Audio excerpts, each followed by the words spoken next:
I mean, last episode was kind of general updates. I know you and I have been texting on the side, just as we always do about things. I know I think it was around like Gemini. I forget exactly. We talk about so many things, but you might have maybe something to teach or some things Yeah. around AI enablement. Where do we want to go today? I'm down to go whichever way we want. Hot takes, SEO session, general updates. I feel like it's been a lot going on. So where are you at? Why don't we just flow it out? The thing that's top of mind right now that I think everybody wants your hot take on is, of course, we couldn't start this episode without an update on the Knicks here, and just give us the rundown, the emotions, like what's going through your mind, catch everybody up if they have no idea what's going on. All I'm going to say is at the time of the release of this episode, I just pray and hope that the New York Knicks will have had hoisted up that trophy and have beaten the San Antonio Spurs 4-1.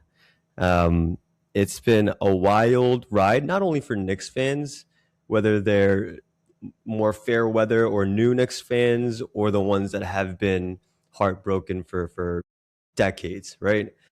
It's, I think, been just such a fun time to be kind of locked into this version of entertainment, right? Because sports is entertainment at the end of the day. Some people have more stakes in it, yes.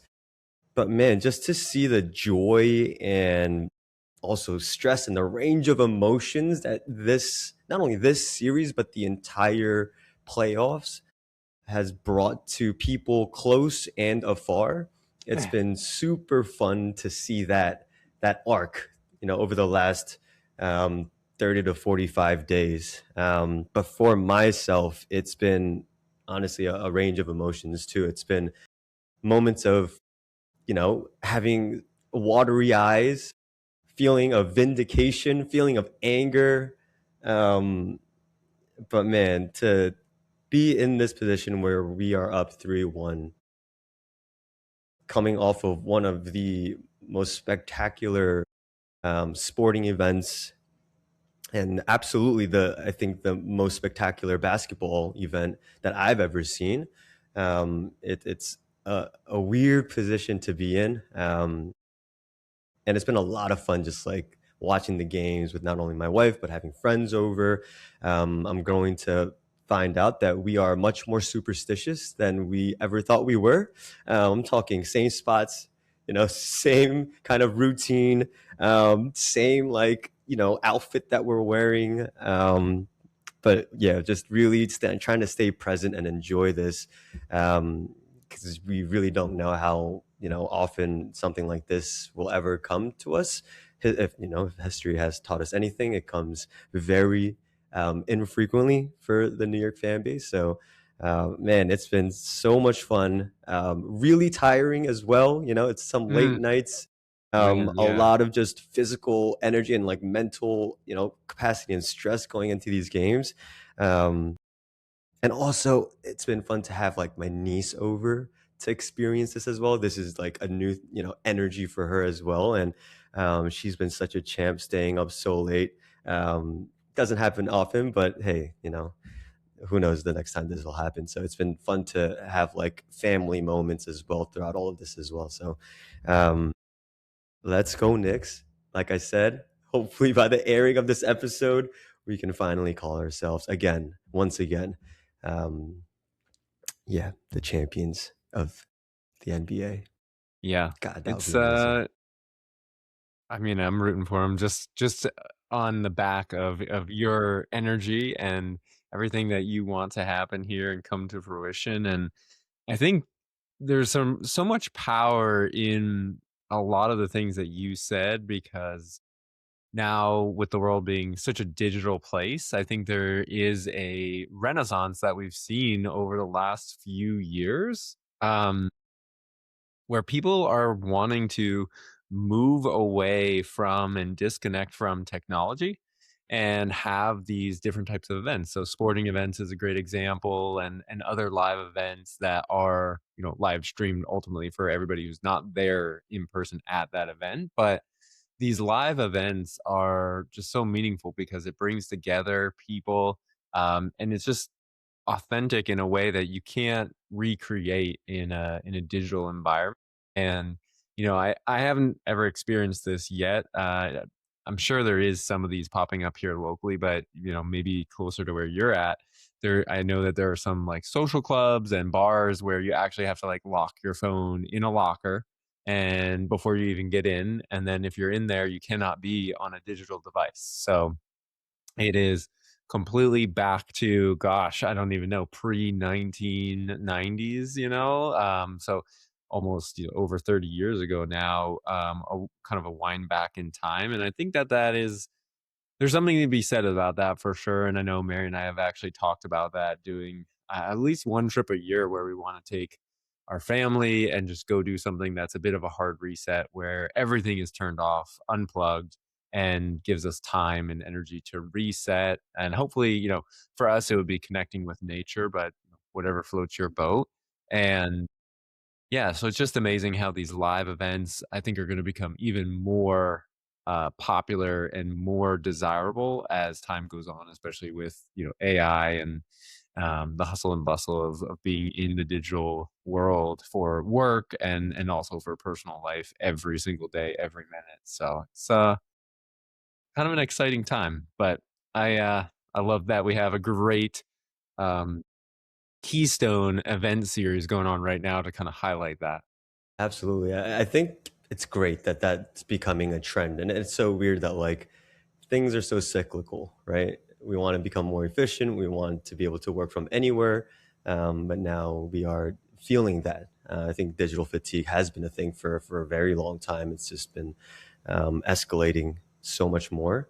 And everyone's been, I think a lot of people have been trying to do it kind of on their own, going out for walks, trying to work out more and things like that. But, that feeling of like being together with a shared interest, whether it is with family or with a larger community. Um, yeah, we can't ever lose touch of that ever.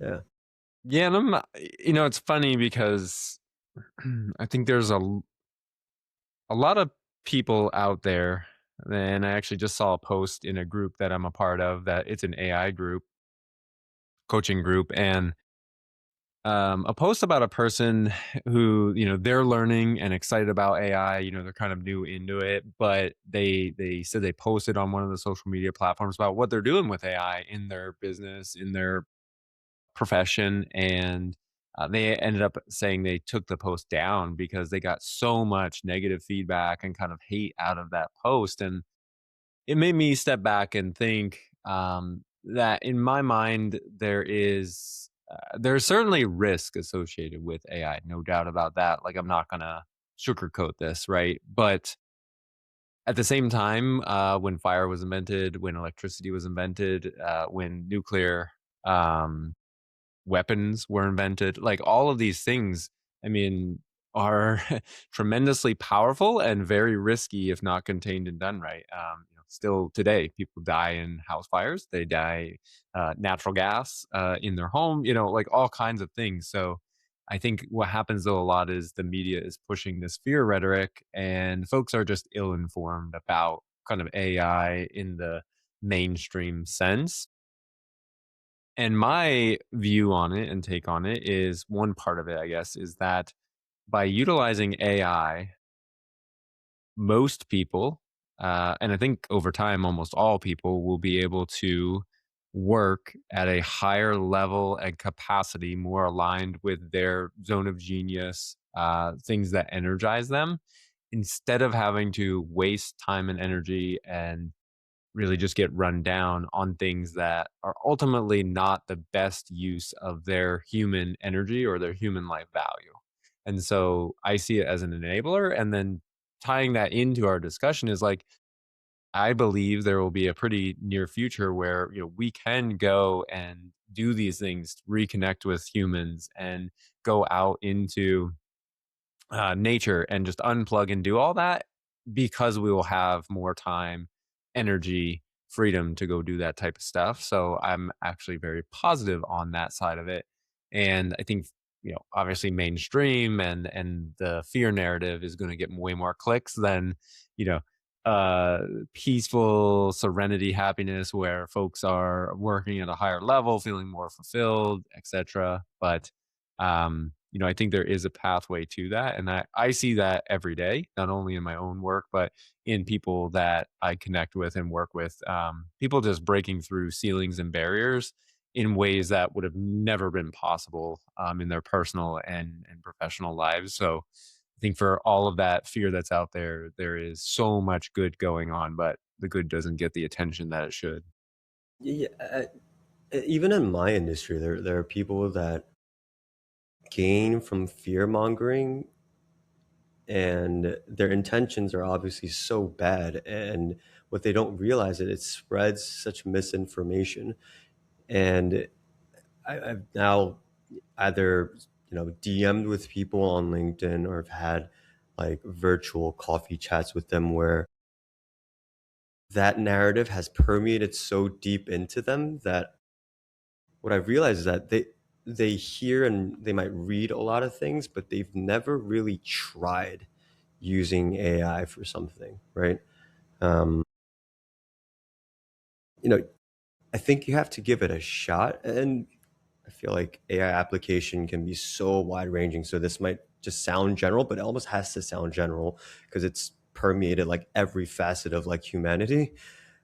You have to give it a try to make an educated, um, yeah, like formulate an educated thought about it, and not have headlines dictate your opinions. Um, yeah, so much of everything that you consume right now, it probably has an AI bend to it when it comes to like the professional setting. Um, yeah, I almost feel bad for the people that don't really try for themselves. And I think the most common like case of this are a lot of workers, whether they're 1099 or W-2. Um, the narrative around I'm going to lose my job, right? Like, why would I try to come up with an agent that does my job better than myself to potentially put myself out of job? Yes, there's validity to that, but that's very short-sighted. There's much more good that can come out of that, and yeah, that's one of probably a billion types of narratives that people have in their minds of not wanting to kind of bring in or introduce AI in whatever line of work or whatever that they're doing. It's kind of a shame, man. Like it's not going away. Um, gotta really lean into it and try things out. And yeah, again, formulate your own opinion about it. Hmm. Yeah, I mean, two points there. One is all of the reading and work that I've done on like the personal development side has led me to this. So many of the books all point towards when you think about fear, and really all fear is just something that you don't understand. Because as soon as you understand something and you know what it is and you understand how it works, you disarm the fear. And so fear is really around things that we don't know and don't understand. And that's why we see it repeat over and over and over again. And it's very easy to for the media and for any folks who want to spread that, it's very easy to kind of prey on people who are less educated, might not have an interest in that, and then just spin up this is what the narrative is, and then create that element of fear. But honestly, with anything in life, as soon as you understand it and address it, then it's no longer a fear, because the fear comes from the unknown. And the other part to this is I've actually just started reading a new book called The Almanac of Naval Ravikant. And he's a for those who don't know, he's kind of like a startup venture capitalist, and then now is a very big figure online with kind of what I would say like business, personal, career growth, development, and just has some really interesting perspectives. But I love this book because it goes through a lot of the tweets that he has had, and it's a really unique perspective. Just a great I'm listening to the audiobook, and it talked a lot about this of he said he used to identify as a libertarian, but what he realized was a lot of these groups that you identify with, or even the news media outlets you follow and identify with, they are just a shortcut for people to say, to basically form their thoughts for them. And he said, I had to take a step back and really disassociate myself with any of these entities, these groups, these preconceived notions, because he said when I would go to evaluate something that that particular group had an opinion on or had a piece about, he said I would automatically be swayed. Instead of having a completely free judgment on something, I would already have preconceived notions about it, and it was limiting the basically the thought leadership and the freedom of thought that he could have. And that one really spoke deeply to me because so many of our thoughts and beliefs, if you start to get a little bit meta and think about yourself, it's all formed in those first 20 years of your life. And you're actually, after that point, once you start noticing these things, it's actually a lot of work to start unwinding these things in order to grow outside of the limits and boundaries you have set. And just freeing yourself in any given moment, any given discussion of saying, remove myself from this, remove preconceived notions. Let me analyze this from a purely, like, what for me is a first order physics and analytical perspective to say, is this right or wrong? Does this follow my core value set? Instead of being swayed by different groups, organizations, media outlets, and basically things that you identify with, because ultimately you get to decide your identity, and that informs and creates the reality around you. And nobody's reality is fixed. You can change your reality by changing your thoughts, actions, and beliefs, resulting in your a new identity. So uh, it's pretty deep there, and it's going to take some work for probably some folks listening. But to just know that if you find yourself feverishly defending something, you got to go back to, like, why are you defending it? Is it because you truly believe it to be true and aligned with your core values, or are you just basically going with the mob and the general consensus around whatever it is that a group you identify with has a position on that? So um, yeah, that's a deep one, but I've been reading the book. I love it, and man, really opening up the mind a lot. Really opening it up. I'm gonna. Wow, I feel like today's discussion can go so many different ways. Let me start with one where I don't really want us to talk too much because it is politics. But you saying that reminded me of this, and I was scrolling to my through my phone just to get the name of the app. Mm, It's called Ground News, where you can get news articles on both sides of the aisle, right? Like I think that mm, goes a long way just to not consistently feed your mind with the voice that's loudest in your mind, but the one that goes against yours, right? And that's just something that just popped into my head because I've started to use that app a little bit more.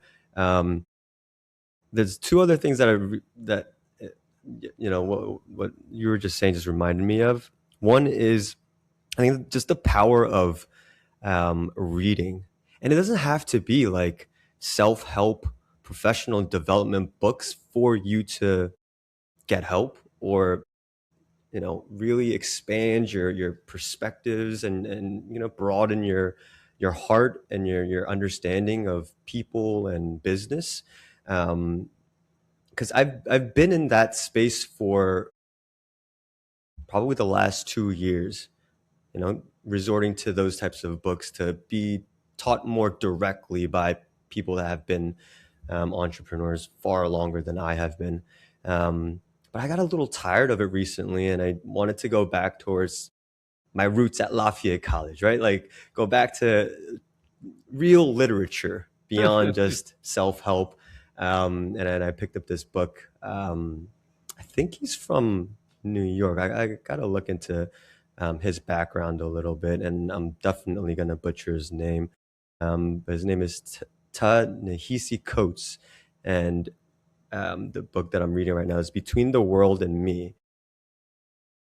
And believe me, I'm going to come full circle to how this connects to what you said. But this book is a book written to his son, and he's teaching him his journey of reflecting on who he is as a Black man in America and trying to disassociate with what the media had been telling him about who he is because his skin is Black.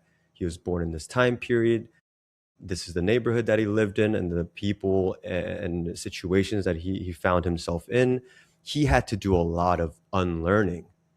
Um, and to our listeners, Shane, you and I have talked about unlearning countless times on this podcast. And a lot of people are thinking like, what the hell does unlearning have to do with running an SEO business or, an AI engineering business? But there really is a lot to that, right? We have W-2 backgrounds. We had 30 some odd years of understanding what it means to be successful or a good husband or, a good leader or a business owner, or a good employee. And there had to have been a lot of unlearning for us to do to become a little bit more comfortable with who we are and who we need to become to be a little bit more successful than the day before.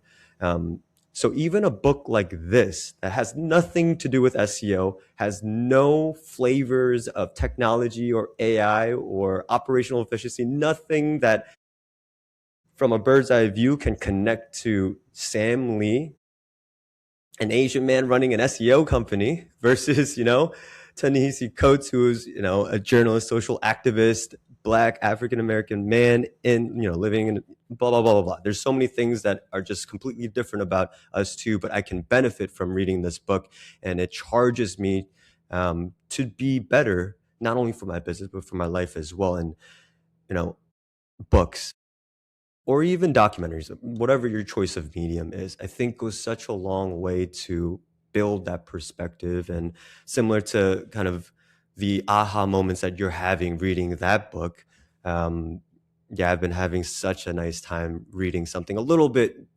off path in terms of self help, but it is for sure helping me in ways that I did not even imagine. I was just purely reading it because I wanted to read something different, but man, I guess when you're in this space where, we're so kind of dialed into running our business and being good people as well, um, that you start finding things from unlikely sources. And you try to take, little tidbits that'll help um, you in your journey. Yeah, yeah, and man, I love that so much. I actually had I kind of run. So for those out there, and for you too, Sam, my reading system is interesting because raising two small kids, there's not a lot of free time for it. So before we had kids, I let's go even further back. Actually,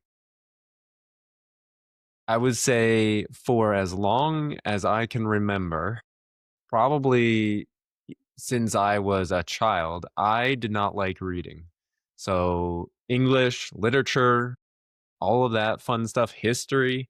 Um, I did not like reading. I was a math, a science person, numbers, engineering, all of that, right? And I only read really what I needed to craft and win in my particular scenarios. And I would go along with it for obviously graduating and all that fun stuff. But I didn't enjoy the art of reading. And a while back, before we even had kids, I was trying to figure out how to expand my knowledge when I was in my W-2 role and like learn more and kind of do better in my role as a manager.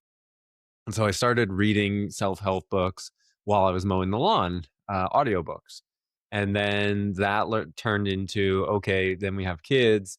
And now I have very little time. How can I squeeze in reading and reading more? And I started to like it more and more, make it a habit. And now the only thing that I listen to predominantly 99 plus percent of the time while I'm driving around is an audiobook or a podcast and because that's just time where I have that space to open up my mind. And now I actually enjoy it and crave it going to the gym. That's my 15 minutes there, 15 minutes back, 30 minutes a day of reading compounded over 365 days is over 180 hours of reading. So you can read a lot of books just on a 15-minute commute. So I started working that in, and then I added before bedtime. I trialed and found that I like to read, a few pages before I fall asleep. And bringing this back full circle to your story is I actually started read. I just have we have a whole bunch of random books that Mary had accumulated, I had accumulated, and I picked one off the shelf.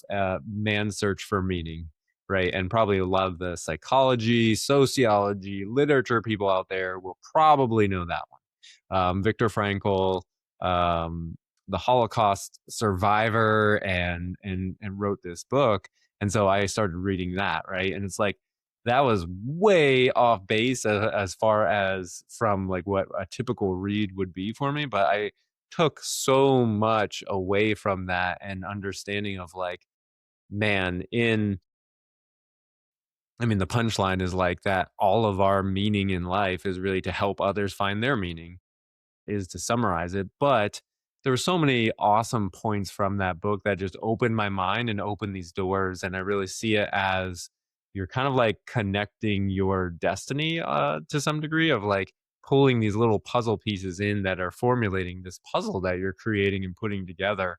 And by stepping outside of your comfort zone and reading books that are a little bit different than your normal, you get these additional perspectives that make you better at what you're doing. So 100% agree with you. And I would also say for those out there who are wanting to change maybe their life, their situation, whatever the case is. Uh, in my business coach Dan Martell says this all the time: is like anything that you could possibly ever want to know is now in two places. Historically, it was always in a book, right? Somebody has done whatever you're trying to do in a book, right? So you can learn it and accelerate your learning very much by reading books. But now you don't even have to necessarily go that far. You have, if you do choose to use AI, highly encourage, you can actually find like what are the top books for this situation, get those perspectives and infuse that into the responses that you get. And you don't even necessarily have to read the whole thing. You can actually gain perspective just from understanding this book about that and the author. And that is really, really powerful now to change your situation. So I would say that for those looking to accelerate change in their lives and hopefully working towards something better or bigger, books are going to be one of the biggest pieces to doing that for sure. Amen. Dude, speaking of bigger and better, um, how about we do some updates? How are things going with the business? I know you guys are either in the thick of it or maybe towards the end of the spring accelerator. Now that we're pretty much kind of a few weeks until summer officially starts, I would love to hear how that program is going and just any other juicy kind of business updates that you might have. Yeah. So on the business side, i- I'm seeing a lot more interest. I think people have realized this year that, at least in the engineering and kind of engineering powered businesses, small, medium businesses in the US, let's say, have realized that AI is here to stay. It's not going anywhere. It was not a flash in the pan, and that people have to pull up, kind of strap it up here and get ready and figure this out and roll up their sleeves. That's the word. That's kind of the term I was looking for there. So now I see a lot more around rolling up their sleeves and trying to dig in. The thing that holds a lot of people up is just not knowing where to start. I was in that boat. That's why we essentially kind of morphed Obnova into that, is because I was in the same boat doing engineering, and then I learned about AI and I got overwhelmed and I didn't know where to start. And now we now have a coaching program and basically a consulting arm that will help folks identify and get clarity on how to start with AI and then how to continue to progress and implement that. And From our perspective, yeah, we're rounding out. We just finished week 7 of our training program. Um, y- it's challenging, I will say, to teach professionals who have been working a certain way for X number of years or decades, a brand new technology, and then have them get out of their standard day to day workflow and dedicate time to learning something new. It is challenging, but the gratification when we get wins back is and people share it in our program is just so awesome. And had a instance the other day where there's a group from this company, and they pulled me aside after the call, and they were like, look, this is like completely transforming our business. And in fact, our CEO, who is not a part of the program, but our CEO, she verbally on a call said, I love you guys, after these folks had learned how to use AI, and then basically took an idea that the CEO had and molded it to the way she had described it on the call, because they grabbed the transcript, they processed it. Some of the folks who helped on this did have no idea what they were talking, the CEO was talking about, and were able to produce these unbelievable outcomes and assets that the CEO was just like, I love you guys. Like, and you can see that because things that people have held in their minds for so long, me included, of things you wanted to do, things you wanted to automate, um, visuals that you wanted to produce were in your mind, but it was so hard to produce that because it would just take too much time. You can now do it instantly, and you can animate it, and you can do so much. And so those type of wins where not only this classic productivity gain, saving time and energy. Most of our students have an operational email management agent inside of Microsoft Copilot in the Copilot Cowork, and managing their Outlook inbox, which is completely transformational. They just get a little message in Teams now 3 times a day with, hey, here's your inbox. I sorted these emails. Just double check me. Also, I drafted responses based on the context I have about your entire work ecosystem. So there's all of that getting people 1 to maybe upwards of 4 hours a day out of Outlook, plus document search. And there's just so many different cases. So those are the things that we live for and that we love doing. And we're really leaning a little bit harder now into not only delivering the training for the individual productivity side, but really where we're going is we're going towards an AI infrastructure company to essentially build, engineer, design, and build the infrastructure for these companies, because they are time, energy, and resource constrained. And so they need a way to get this built out, get caught up. And so that's really what we're leaning hard into now, while keeping the training flywheel spinning. It might look a little different in the future for a fall, but yeah, that's the focus point right now. And I think that for us internally, the infrastructure build is the heaviest lift out of all of this, and so we're really going to meet the market where they're at, give them clarity, and then design, architect up a system that works for essentially their AI operating system, and then help them build out that infrastructure over time to something that they're really proud of, and that really works for them. That's all.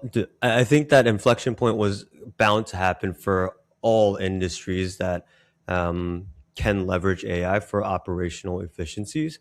Because I'm seeing the same thing in the SEO space. I'm not saying that I'm going, 2 feet into building infrastructure for my clients, but I'm building it for my business, right? To be able to do SEO, not only for myself but for the other consultants on my team. I think that's such a smart play. As like you said, these companies are now beginning to not reject the notion that AI is just a flash in the pan. They're really starting to accept that there's, an integral part of running and operating a business, and individual departments and teams within a business. And there's going to be a need for someone or a business to help create the right governance models, the correct tools to use for their specific use cases, creating the right SOPs to implement with AI. I love that pivot. Well, it's not really a pivot. It's more just the next phase of what you Yeah. guys can provide in terms of value. And it is a flywheel. It's not mutually exclusive to what you guys are doing. It's kind of the next step. Like who can kind of man this massive kind of charge to leverage AI within the organization. So that's super exciting, man. And that's what we as entrepreneurs need to do. We can't always be stuck in our ways with a specific kind of shelf of services or products. You've got to be willing to hear what the market needs and kind of mobilize. My question to you is: does that change anything from um, a professional development perspective? Like, do you have to learn different things, or is it that you kind of already have um, all of the pieces, whether it's the podcast or the programs you're a part of, or the way that you time block to stay on top of everything in terms of AI, product development. Yeah, is there anything different that you see in terms of how you have to um, maybe adjust your business to be able to service this kind of component of Obnovit? Yeah, I do foresee that a little bit, but the really unique part that we're gonna bring to this is I've spent the early part of my career, over a decade, designing really complex systems that were needing safety, security, having risk, managing risk, like all of this. And so what we've really done is just flipped all of the things that I know how to do in the language that we use in our industry and kind of the sub areas of the industry, and are using that as our frameworks to implement it in the business in a very structured, methodical way. And so I would say the only not even pivot, the expansion that we're going to have is making sure that we're bringing in the right people to execute and deliver, and it's really going to be a who not how type of thing for us as we go in and kind of roll up our sleeves and get dirty with it. And then the other part is the education piece is going to change format from being live bi-weekly, or I mean twice a week calls, probably to more of something that's pre-recorded with Q&A sessions, or like drop-in hours, office hours type of thing for accountability, and that will just run 365 basically. And we have that material ready to go and kind of loaded in. So I think it's just we're going to be able to elevate the way that we're working. And then, of course, the other component of this that I'm already thinking about is how can I build an AI team to empower our broader team to execute on this and deliver more volume, higher quality, better outcomes faster. Um, we got to get started and kind of get the patterns. I think I have a pretty good handle on that, which I think a future session would be nice to cover that, because there is certainly key ingredients and a recipe that you have to have that is portable, mobile, no matter what AI tool you're going to use. It's very clear to me now what a business needs to have in place. Even, and I actually had a post earlier today about, even if you are not thinking about AI and you are like anti AI, that's great. But the key ingredients to have a successful business without AI, you got to get your house in order. And so even if you're against it, and I've kind of been toying around with a creative post around anti AI, because really the limiting factor is going to be all of the businesses, even ours included, is the rate at which you can manage change in your organization, and then all the infrastructure to prepare and deploy it. And so, even again, if even if you are anti AI, getting your business house in order, all the different facets that we'll cover in a future episode, is something that you got to do no matter what. And then that way, even if you're against it now, when the time comes, you'll at least be ready, and you won't get caught off guard. That's awesome, dude. And I also heard like the who, not how. I think that's super. Um, that's a super cool way of putting it, because I'm starting to deal with that as well. Like recruitment. That's not something that I ever like had to think too much about. Um, I call it serendipity. Call it just the years of like networking and the companies that I have worked at that kind of helped connect me with the right people up until this point. But I'm finding myself in a position right now of I need a third consultant. I need that next person that knows um, how to do everything. Um, and yeah, I'm starting to figure out like how do I even recruit someone? Like I've never been tasked to do that. I've been the manager, I've been the hiring manager, but we've had a recruitment team at companies. So certainly a new area, and maybe something that we can sidebar on a future episode about. If you are, sort of putting a process together, I'm certainly thinking about putting a bit of a process around it, not just throwing things and seeing what sticks. Um, so maybe a future topic to talk about. But all in all, man, that's so exciting to hear about the expansion of your services. Thanks. Yeah, I like that. And I can't go this episode without mentioning it. Turn on Fable 5 and Claude and just be like, my goal, I need to create a hiring system and go figure it out. I mean, man, for those people who are not in AI, or your business restricts what you can use and you haven't gotten a taste of Fable 5 model, whew, Boy. whew, it's wow. Yeah, it's next level. And to think that, yeah, the rest of this year and into 2027 is going to be a change for sure. So it's just a matter of people figuring out how to wield the power right now. But man, yeah, it's going to be, yeah, wild. So another preview we can cover in a future episode. But I think enough on my side. How about on your side? Sounds like you alluded to some updates there. A little bit, yeah. And by the way, Fable 5, for the folks that are sort of victim to just headlines, this is the one where they had to unrelease it because of the potential security implications, like the human and just societal implications of how powerful this model could be. But now it's been released. If that just sets the stage of how powerful this thing is, it's pretty crazy. I just started toying around with it. um, yeah, I mean, not much has changed, man, since the last time that I gave my update. Yeah, I mean, leads are still coming in through word of mouth and referrals, which has sort of paused, the time I wanted to spend on putting a marketing plan together. Um, I don't want to lose that desire to wanting to put my clear marketing, like go to market strategy.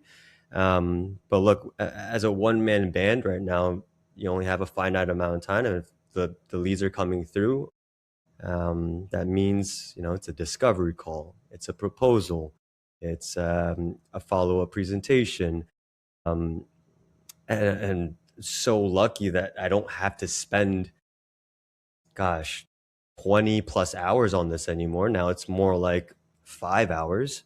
But even so, with you and I are very familiar with this. Even with finding efficiency, that with the extra time that you find, you start figuring out more high value things that you need to do for your business, and you kind of hit a cap, and that's sort of where I'm at. I'm at that cap of I don't have this extra time, especially with the Knicks playing. I especially don't have any time right now to formulate a marketing plan. So yeah, the last couple of weeks has been just that. A lot of sales conversations. Um, just had a proposal presentation with, I think this is my first unicorn SaaS client, which is, I was thinking about this earlier today too. Like, it doesn't really change anything from my perspective. Just a cool thing to say. Um, and it's always neat to speak with people at a company like that. The desire and the fervor of wanting to do what they want to do seems a lot greater, than a company that might not be valued at that level yet. It's just a different beast internally at a company like that. But yeah, you know, really grateful for an opportunity like that. Hopefully, a few more like that coming soon, which is putting a lot of pressure on talent. Do I have the right people, or do I have enough capacity? across my team to service something like this. So it's putting a lot of stress on that area of my business, and that's why it's been sort of top of mind. And when you're giving your updates, that's the one thing that I keyed into immediately, because it's just like the number one thing for me right now. But all in all, as we always say, these are all good problems to have. And just one day at a time, chipping away at things, and keeping core to what drives me each and every day, so I can do all these things at a high clip. Awesome. I love it. Thanks for the update, and Got it. feels like a good landing spot here. Think so. This is a good episode. Came full circle here. Absolutely, man. Look, but Shane, as always, I always say this to you, but I truly mean it. Thanks for sharing all of your knowledge and your time. And yeah, can't wait for the next one, buddy. Likewise.